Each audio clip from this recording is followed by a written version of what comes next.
morning, Makati.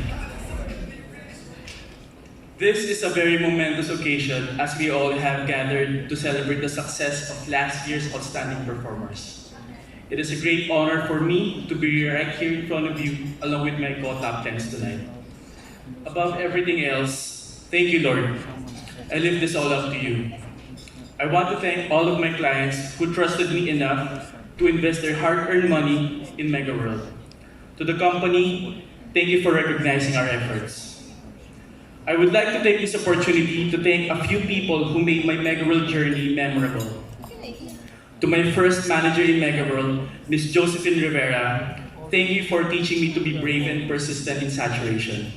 Ms. Marla Grace Luluan, thank you for making me focus and strategize my goals and learn how to reach them step by step, and for introducing the law of attraction. Sir Maverick Pua, thank you for your guidance and for giving me freedom during your leadership. I remember once you told me, sales is meant to be stressful, learn how to enjoy it. And also for teaching me how to enjoy the fruits of my labor. To Sir Razal Sardinia, thank you for making me work independently and letting me feel that you're not just my manager, but a brother as well. Lastly, to Sir Noel, thank you for making me realize that everything is possible. We just have to believe in it.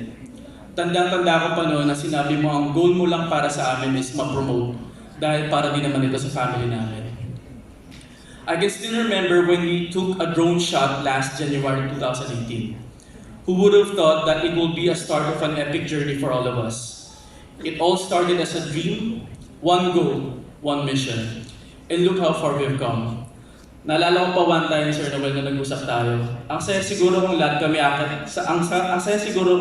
sa team akit sa stage, no? Tapos may iwan ka sa table. Sobrang kinikilabutan ako every time na naalala ko yun kasi it's all happening now. And for that, thank you so much, Sir Noel. Thank you for leading us to the right path. Thank you for everything. Guys, can I make a request? Can we give Sir Noel a round of applause, please? Thank you. I personally want to thank Team Prodigy. We pulled ourselves up. We reached milestones individually and as a group. We faced challenges and even went through misunderstandings. But we've conquered it all. Thank you, Marie, Vivian, Clark, and Sir Noel, the Power Five, and also to Miss Nell, Talia, Jake, Angel, and Brian. Thank you. To my team, David Quinosa, Marie Ristetsky, Brian Balkin, Jason Delfinato, and Dan Nombrevilla. Always protect your dreams and don't let anything or anyone stop you in achieving them. Lastly, thank you, Clark, for everything, Clarice, for bringing out the best version of myself every day and for being my support system whenever I'm down. I'll never make it this far without you.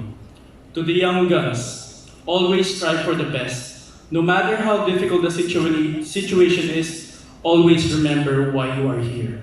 Ma, Pa, Patrick, Therese, para po sa inyo to. Thank you, Mega World, and to God be all the glory.